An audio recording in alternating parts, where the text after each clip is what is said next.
What's up, Huskies? My name is Rani, and I'm running to be your next senior class treasurer. I'm the best candidate for this position because I've always been good with money. I'm determined, hardworking, responsible, kind, optimistic. Boring.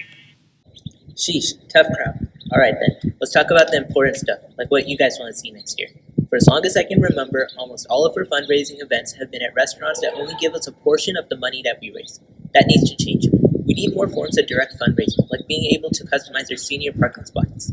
For our class shirts, we should try to get more people involved in the design process. And for a little extra motivation, the group or individual with the best design could get a free shirt. But the main thing I've heard that almost everyone wants is an in-person graduation. Of course, it's pretty much impossible given our current situation. However, there's no rule that says everyone needs to graduate on the same day. Hear me out on this one.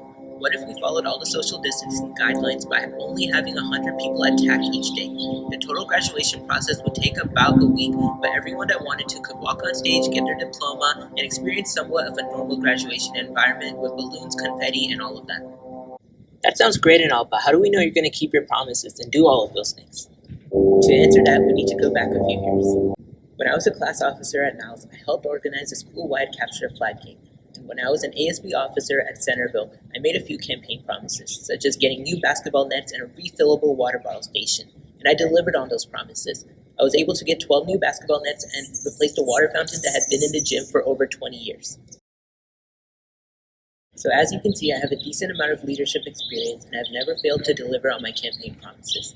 If you see something that should be changed or improved upon around campus, you come and tell me about it. I promise to try my hardest to make it happen. A good example of that is when my friend told me that we can voice our opinions about bringing back sports at FUSD board meetings. So I kept attending these meetings until some form of a sports season was approved. And on February 11th at 12:22 a.m., Fremont became the 11th district in NorCal to approve multiple sports. To wrap things up, I'm going to quickly go over my campaign promises.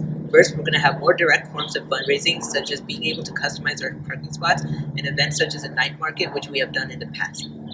Second, with our fresh class shirts, an absolute banger of a skit, and a resilient class spirit, we're going to dominate Spirit Week. Third, I promise to work nonstop with the administration and the FUSD board to achieve the closest thing we can get to an in-person graduation for those of us that feel comfortable doing so. So if you're interested in these new changes and ideas, make sure to vote Rani as your next senior class treasurer. And lastly, I wanted to thank each and every one of you for taking the time out of your day to watch this. Please remember to have at least a little bit of fun this week and stay safe. Hope to see you all soon again. Bye, Huskies.